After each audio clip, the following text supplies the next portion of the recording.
dahil kapos na mga tropa, di na kasya yung isa, gagawa natin ng diskarte. So magpuputol tayo, and then magdadagdag na lang tayo ng bracket. So mangyayari mga tropa, magiging 3 na yung bracket ng mga susunod na shelf natin.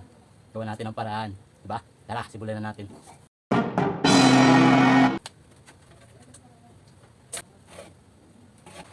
So ito na mga tropa, instead na maglagay tayo o pukpukin natin para magdugsong. So ginawa ko, parang puzzle. Yan. Ganyan. Para pag nilagay natin ng bracket, maganda pa rin tingnan. Wala kang makikitang kahoy sa ilalim. So yung bracket na lang yung maghahawak para sa kanilang dalawa. Tara, kabit na natin.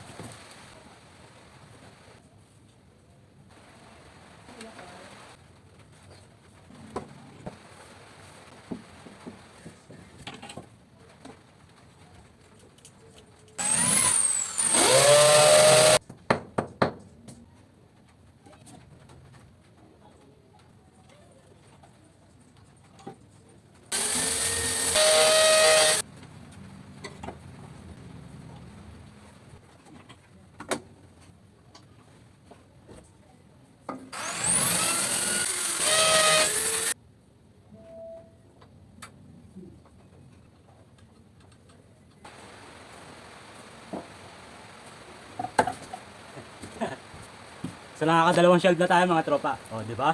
Pinantay ko kasi yung bracket para hindi pangit tingnan. At the same time, yung kahoy. Since limited yung kahoy natin, wala pa tayong budget. So, ginawa natin ng paraan. Instead na magkabit tayo ng kahoy uli sa ilalim, tapos papakuan. So, makikita kasi yun. Pag ginawa ko, parang nagawa tayo ng puzzle. So, pinagdugtong natin, pero hindi tayo gumamit ng glue. Ang ginawa natin, yung pandikit na lang natin is yung bracket. So, tig-isa silang tornilyo. O, di ba? Ayos. So, ngayon, yung pangatlong shelf naman, tuloy-tuloy na tayo. Magagabi na. Tara!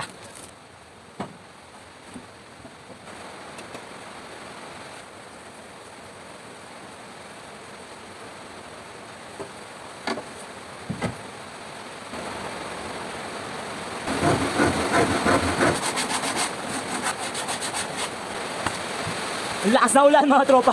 Rinig na rinig dito sa taas. Dudugsungan na natin yung mga tropa. Tara!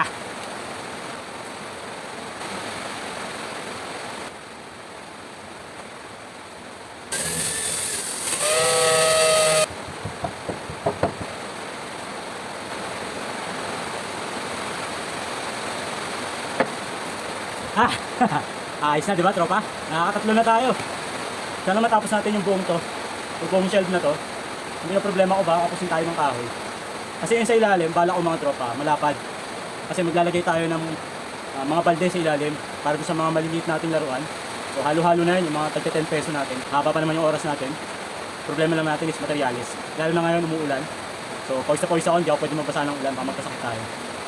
Sana. Ba't ganun? Puso yun.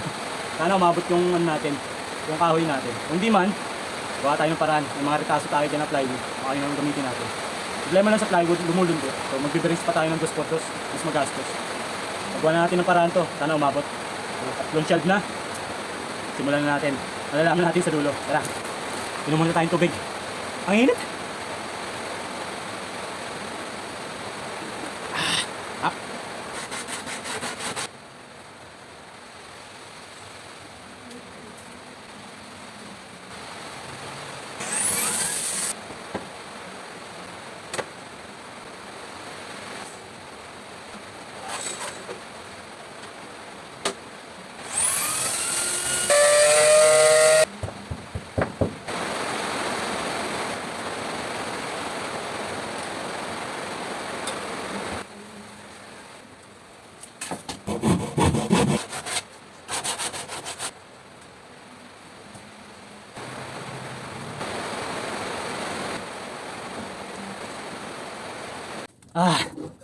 Nakakalungkot mga tropa. Hindi natin matatapos ngayong araw. Kulang tayo ng gamit. Gawin na lang ulit natin bukas mga tropa.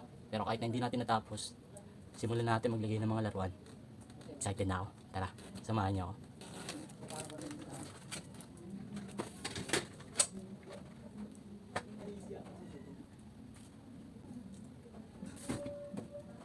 A few moments later. Ito na mga tropa. Yung ibang mga laruan ko, nailagay ko na. Na-expect. Forever young, I want to be forever young. Do you really want to live forever? Saya? Naalala ko tropa yun kabataan ko. Nabibila naman ako ni nanay at tatay ng laruan. Pero yung mga gusto ko talagang laruan, hindi talaga kayang bilhin. Dahil hirap talaga kami sa pera. Pero kahit na ganun pa man, masaya naman ako sa kabataan ko. Pero ngayon matanda na ako, naiiyak ako. Pag tinitingnan ko itong mga laruan na to, naisip ko, ito yung mga laruan na gustong gusto ko dati. Tapos ngayon nabibili ko na siya. At hindi lang nabibili, nagbebenta na rin ako. Sarap sa pakiramdam. Hindi pa ako tapos sa ginagawa ko dito. At alam ko pag nagbarena ako bukas, magbabibrate to. Posible na malaglag yung iba. Pero hindi ko mapigilan yung sarili ko. Nailagay ko na yung mga laruan. Habang naglalagay ako ng laruan, ngumingiti ako. Bumabalik yung nakaraan. Pagod na ako, pero saya-saya ako. Bukas ulit mga tropa.